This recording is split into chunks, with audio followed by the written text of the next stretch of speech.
Oh, glittering. 119. Ah. Oh, sis, candle. Ayan.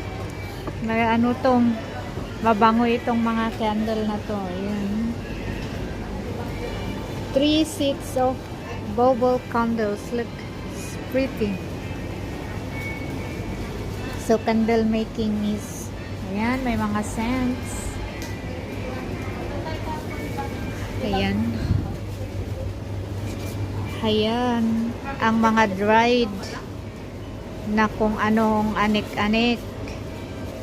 Ganito ang sinasabi ko sa'yo, Sally, na gawin mo sa mga bulaklak.